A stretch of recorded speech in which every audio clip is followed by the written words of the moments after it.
संत बनते कैसे हैं? पूछो, हमसे पूछो। संत बनते हैं सरलता से। जब मन निर्मल हो जाएगा, सरलता आएगी, तो संत बन जाओ। कोई गाली दे और तुम्हें बुरी ना लगे, समझना तुम बनने वाले। हाँ हाँ, बहुत अंदर चित्त में सरलता आ जाएगी, सो संतत्व तुम्हारे अंदर आने लगे। और संत तो किसी संत के ही पास जाने से बनता है। जैसे तरबूजा को देख करके रंग बदलता ना, वैसे ही भक्ति का प्रभाव है। तुम पीने वालों के पास रहोगे तो पीना सीख जाओ। गुटखा वालों के साथ दोस्ती करोगे तो पहले वो मोटा मोटा खवाएंगे, और फिर पहले कहेंगे धोखे खाओ धोखे। मोटा मोटा सुपारी देंगे, जो सफेद सफेद लगा रहता उसको मल देंगे, कुछ नहीं होता, बढ़िया खुशबू आती है, मुंह से खा लो मजा आएगा। मुंह बास नहीं देगा, उबासी नहीं आएगी, मन लगा रहेगा। तो खाने वाले लड़के ऐसा मोटा मोटा घिट्ट कर, देखो तुम्हारे दांत दिख रहे हैं चेला। और फिर मोटा मोटा के बाद फिर क्या मोटा क्या पतला, राम राम राम राम राम। अच्छा, विचित्र बात यह है, उसमें कैंसर का मुंह बना रहता गुटखा में, फिर भी आदमी खाता, फिर भी खाता जानबूझकर। एक आदमी हमें मिला, बोला गुरुजी भजन क्यों करना चाहिए? हम कहा क्यों? बोले क्या फायदा? हम कहा हर आदमी फायदे के लिए ही सब कुछ करता क्या? कुछ भगवान के लिए भी कर लो, सब फायदे के लिए। बोले क्या फायदा? ठटरी के भरे बीड़ी पीने से क्या फायदा? गुटखा खाने से क्या फायदा?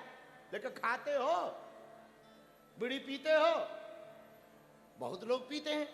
बोलो सीताराम, जोर से बोलो, और जोर से बोलो।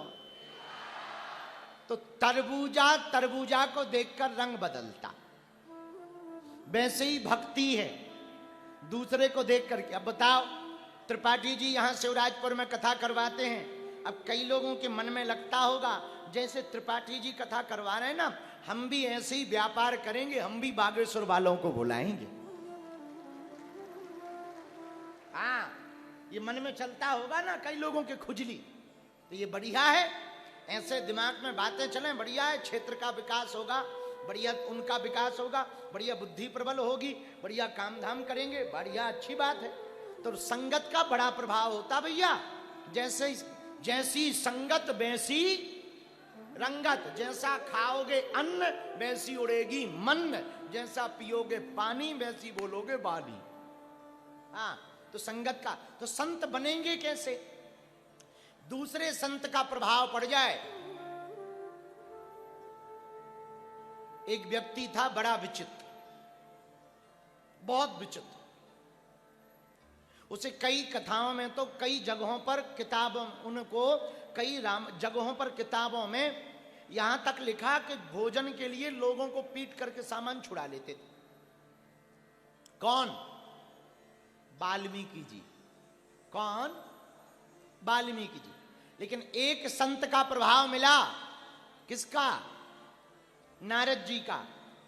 नारद जी ने कहा भैया ये उल्टा फुल्टा काम क्यों करते हो? बोले वाह, हमें परिवार चलाना है इसलिए हम करते हैं, तुम गुरु ज्ञान ज्यादा ना दो, जो मटेरियल हो वो दे दो, माल पानी दो, नहीं तो। नारद जी बोले भैया हम तो साधु आदमी है, कुछ है नहीं, पर जो हम पे है वो हम दे देंगे, पर एक बार तुम अपने घर हो आओ। क्यों? हम जब तक घर जाएंगे तब तक तुम भाग जाओगे बाबा, हमको उल्लू समझते हो? ना भागेंगे नहीं, घर में पूछ के आओ। ये जो पाप की कमाई लाते हैं, ये घर वाले तुम्हारे साथ ये पाप का बंटवारा करेंगे कि केवल धन का करते हैं? बात पते की थी। तो नारद जी को बांध दिया, वो घर गया, पत्नी से बोला सुनो जी, हम तुम्हें रोज माल पानी लाते हैं, भोजन के लिए बढ़िया नई नई साड़ियां लाते हैं, तुम्हें पता है कैसे लाते हैं? पत्नी बोली चाहे जैसे लाओ, हमें क्या लेना देना, हम तो तुम्हारी पत्नी है, हमारा धर्म है, आप देते हो हम ले लेते हैं।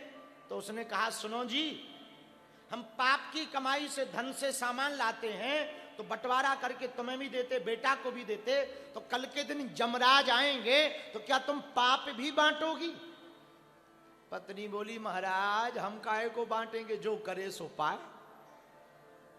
अब समझ गए, वापस भागे भागे आए, नारद जी को खोल के बोले महाराज भूल हो गई, पर अब ऐसी भूल ना करेंगे, पर महाराज अब उपाय बताओ, ये जो अपराध हुआ इसका क्या करें। तो नारद जी बोले सीताराम सीताराम कहो। वाल्मीकि जी बोले महाराज ये नाम तो आता ही नहीं। बोले क्या आता है? बोले हमारे मुंह से तो मरा मरा निकल रहा। नारद जी बोले यही लो। और हुआ क्या? रामायण में आया, उल्टा नाम जपऊ जग जाना, वाल्मीकि भय ब्रह्म समान। उल्टा नाम जपऊ जग जाना, वाल्मीकि भय ब्रह्म समान। वाल्मीकि भय ब्रह्म। जब उल्टा नाम जप कर करके वाल्मीकि जी ब्रह्म के समान हो गए, तो हम लोग सीधा नाम प्रभु का जप कर करके भगवान के भक्त क्यों नहीं हो सकते? लेकिन एक बात बोलें, कह दो, बोलो। भजन करन में आलसी, भोजन में तैयार, तुलसी ऐसे नरन को बार बार धिक्कार। अभी कह दो कथा सुनो, गुरुजी हमें तो नींद आ रही, बेटा रामायण पढ़ो रामायण। गुरुजी हमारा तो सिर दर्द हो रहा है। अच्छा बातें करवा लो। हेलो, आवाज नहीं आ रही। उधर से आई, मम्मी है ठटरी के बरे नक्कटा, सर चंदा, आगी के लगे। गंदी गंदी बात करवाने में दो दो रात नींद नहीं आती, भगवान के भजन में नींद आती है।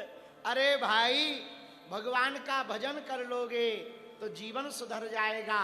एक बात बोलें, कह दो, बोलो। आज की बात शिवराजपुर के पागलों हमारी नोट कर लो, तुम्हारे काम आएगा। जिंदगी में जवानी को शुद्ध रखो, बुढ़ापे को सिद्ध करो।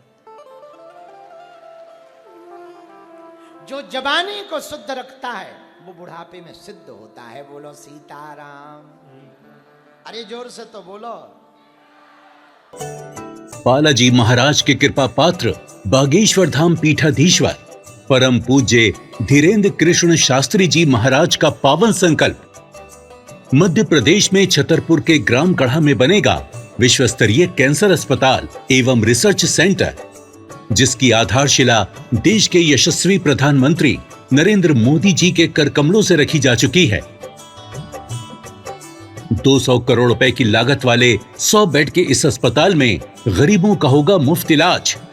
ये बहुत बड़ा अवसर है, बहुत बड़ा काम है। संकल्प बड़ा हो, संतों के आशीर्वाद हो, प्रभु की कृपा हो, तो समय सीमा में सब पूर्ण होता है। हमारे प्रियजनों, बागेश्वर धाम पूरे भारत के लोगों, अभी तक अस्पतालों में मंदिर थे, अब मंदिर में अस्पताल होगा। कैंसर हॉस्पिटल निर्माण हेतु सहयोग देकर पुण्य के भागी बने।